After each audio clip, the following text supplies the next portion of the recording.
الحمد للہ رب العالمین والعاقبۃ للمتقین والصلاة والسلام علی سید الانبیاء والمرسلین اما بعد فاعوذ باللہ من الشیطان الرجیم بسم اللہ الرحمن الرحیم قل للمؤمنات یغضضن من ابصارہن صدق اللہ وصدق رسولہ النبی الکریم۔ میرے معزز دوستو، گناہ کبیرہ کی بات ایک گناہ ایسا ہے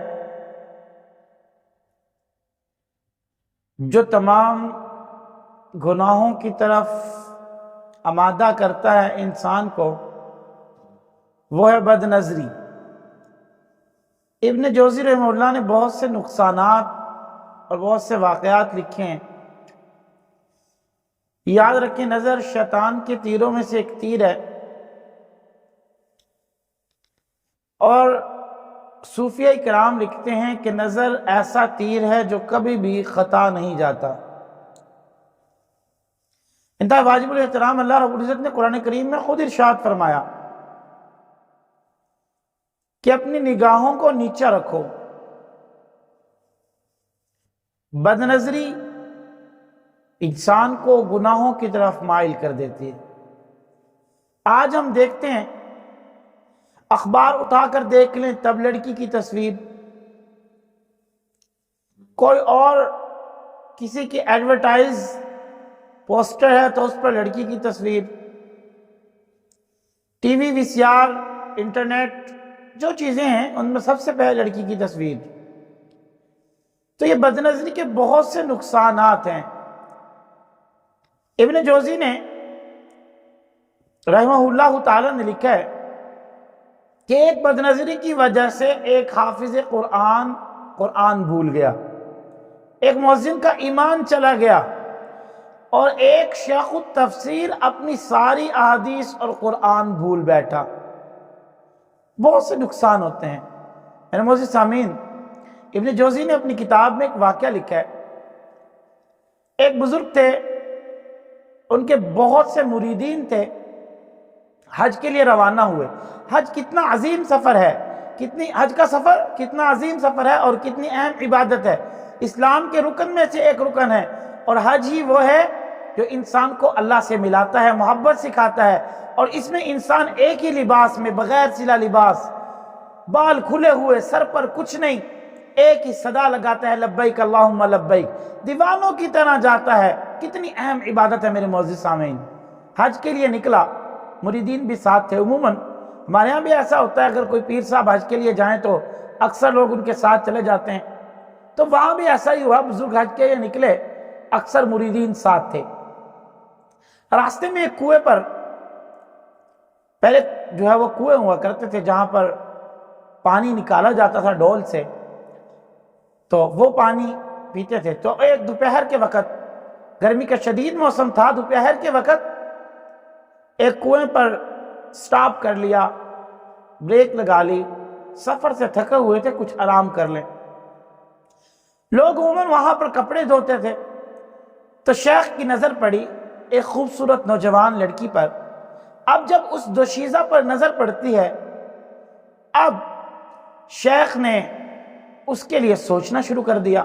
میں نے عرض کیا، صوفیہ لکھتے ہیں کہ شیطان کے تیروں میں سب سے پہلا تیر ہے، اور یہ تیر ہے کہ جو خطا نہیں جاتا، کبھی بھی خطا نہیں جاتا۔ تو اب شیخ نے اس کے بارے میں سوچنا شروع کر دیا۔ مریدین نے کہا کہ حضرت چلیں، کہ نہیں میں نہیں جاتا، تم حج کے لیے روانہ ہو جاؤ، میں نہیں جاتا۔ حضرت نے انکار کر دیا جانے سے۔ اب جیسے یہ شام ہوئی، اس لڑکی کا پتہ کرنا شروع کر دیا۔ جب پتہ کیا تو کسی نے اطلاع دی کہ حضرت وہ تو کرسچن ہے، یعنی عیسائی ہے۔ اب ان کے گھر پہنچ گیا اور اس کے والد سے مطالبہ کر لیا کہ مجھے اپنی بیٹی کا رشتہ دے دو۔ اس نے کہا، آپ تو عالم دین ہو، شیخ القرآن و تفسیر ہو، آپ کو میں کیسے اپنی بیٹی کا رشتہ دے سکتا ہوں؟ ہم کرسچن ہیں، ہمارا مذہب عیسائی ہے، ہم عیسائی ہیں، اور ہم سیدنا عیسی علیہ السلام کو مانتے ہیں۔ اچھا، یہ عیسی علیہ السلام کو مانتے تو ہیں، لیکن یاد رکھیے گا، نبی کریم صلی اللہ علیہ وسلم کے زمانہ میں جب سیدنا عمر رضی اللہ تعالیٰ عنہ کے ہاتھ میں آپ نے تورات کو دیکھا تو آپ کا چہرہ غصہ سے زرد ہو گیا.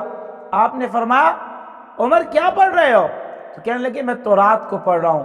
تو آپ نے فرمایا لو کان موسیٰ حیا، اگر موسیٰ علیہ السلام زندہ ہوتے تو وہ میری ہی اتباع کرتے، میری اتباع کے بغیر چارہ نہیں تھا. تو یاد رکھیے گا حضرت عیسیٰ نبی علیہ السلام کی شریعت اسی وقت تک تھی جب آپ پیغمبر تھے. جب جناب رسول اللہ صلی اللہ علیہ وسلم آ گئے پھر تمام شریعتیں ختم ہو چکی. اب ایک ہی شریعت ہے، وہ جناب رسول اللہ صلی اللہ علیہ وسلم کی ہے. تو بھائی انہوں نے یہ کہا عیسائیوں نے کہ ہم آپ کو رشتہ 2 شرطوں کے ساتھ دیتے ہیں. جب انسان بد نظری کر بیٹھتا ہے تو اس کے نقصان بہت زیادہ ہوتے ہیں. اب اس نے شرطیں پوچھی تو حضرت کو فرمانے لگے کہ معاملہ یہ ہے کہ شرطیں یہ ہیں 1 سال آپ نے جنگل میں ہمارے سور چلانے ہیں، خنزیر چلانے ہیں. حضرت نے مان لی. کہا یہ داڑھی جو آپ کے چہرے پہ ہے اس کو ختم کروا دو اور آپ جو ہے عیسائی مذہب قبول کر لو، تب ہم آپ کو اپنی بیٹی کا رشتہ دیں گے. اب حضرت نے یہ تینوں باتیں مان لی اور حضرت کے ایک شاگرد حج سے واپس آیا.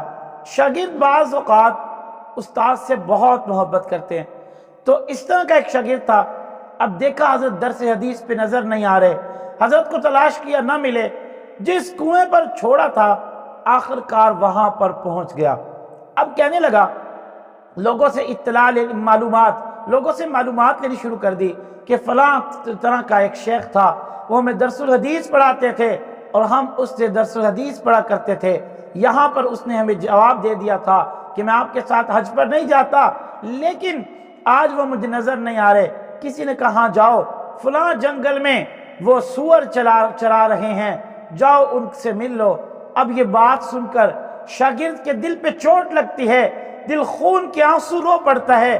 میرے معزز سامعین، اب جب یہ بات سنی اس استاد کے بارے میں جس سے قال اللہ وقال الرسول پڑھتے تھے، جو بار بار یہ کہتا تھا قال رسول اللہ صلی اللہ علیہ وسلم، قال رسول اللہ صلی اللہ علیہ وسلم.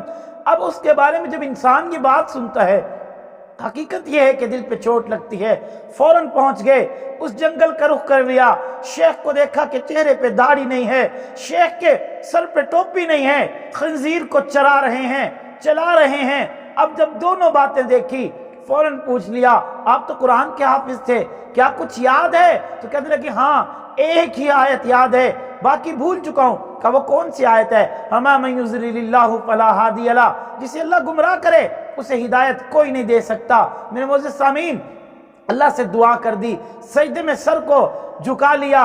ہمارا پروردگار یہ وہی شیخ الحدیث ہے جس سے ہم حدیثیں پڑھا کرتے تھے، جو قرآن کریم کی تفسیر ہمیں بتایا کرتا تھا، جو مسئلے مسائل ہمیں بتاتا تھا. آج وہ کہاں پہنچ گیا، کس طرز پہ پہنچ گیا، کس نہج پہ پہنچ گیا.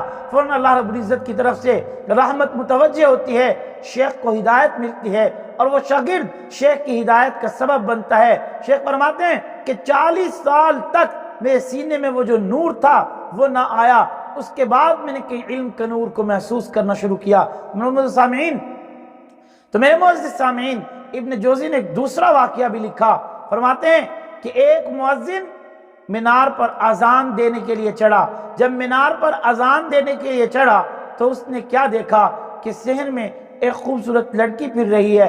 ایک نظر پڑتی ہے اور فوراً ذہن بدلا، اذان نہیں دیتے، اسے نکاح کا پیغام دیتے ہیں. لیکن اچانک پاؤں پھسلا اور گر گیا، وہیں سے روح پرواز ہو گئی تو ایمان سے بھی محروم ہو گیا. میرے معزز سامعین، آج ہم کیا کرتے ہیں؟ ہم بازار میں جاتے ہیں یا روڈ پہ جاتے ہیں، کہیں پہ جاتے ہیں تو ہم بد نظری سے باز نہیں آتے. حالانکہ قرآن کریم میں واضح ارشاد ہے یغضضن من ابصارہن، اپنی نگاہوں کو نیچے رکھو. یہی وجہ ہے کہ آج ہمارے معاشرے کے اندر بے حیائی عام ہے، ہمارے معاشرے کے اندر حیا نہیں ہے. اور عربی کا محاورہ بھی ہے اذا فاتک الحیاء فاصنع ما شئت، جب حیا فوت ہو جائے تو تم جو چاہو کرو. تو میرے معزز سامعین، یہ بد نظری ایسا گناہ ہے جس سے انسان بہت سے گناہوں کی طرف مائل ہو جاتا ہے، بہت سے گناہ اس وجہ سے کر لیتا ہے. آج ہم دیکھیں ہم کتنی بد نظری کرتے ہیں. تو میرے معزز سامعین، ایمان کی فکر بھی کرنی چاہیے، ہمیں بد نظری سے بچنا بھی چاہیے، اللہ رب العزت کے قرآن پر بھی عمل کرنا چاہیے. ایک اور واقعہ ابن جوزی نے لکھا ہے، فرماتے ہیں کہ ایک حافظ قرآن تھا، اب اس نے ایک خوبصورت لڑکی کو دیکھا اور کہا ایسے لوگ بھی جہنم میں جائیں گے؟ تو فرمایا کہ آپ ایسا نہ سوچیں، کیونکہ اللہ رب العزت جسے چاہے جو فیصلہ کر دے، لیکن نظر بری تھی، اب یہ دیکھا تو 10 سال کے بعد اللہ کا قرآن بھول گیا، اللہ کا قرآن بھول گیا۔ میرے معزز سامعین، تو یہ واقعہ بھی ایک عبرت ہے ہمارے لیے۔ تو آج ہم کیا کچھ نہیں کر رہے، ہمیں سوچنا چاہیے۔ اللہ رب العزت سمجھ کر عمل کرنے کی توفیق عطا فرمائے، بد نظری سے ہم سب کو محفوظ فرمائے۔ وما علینا الا البلاغ المبین۔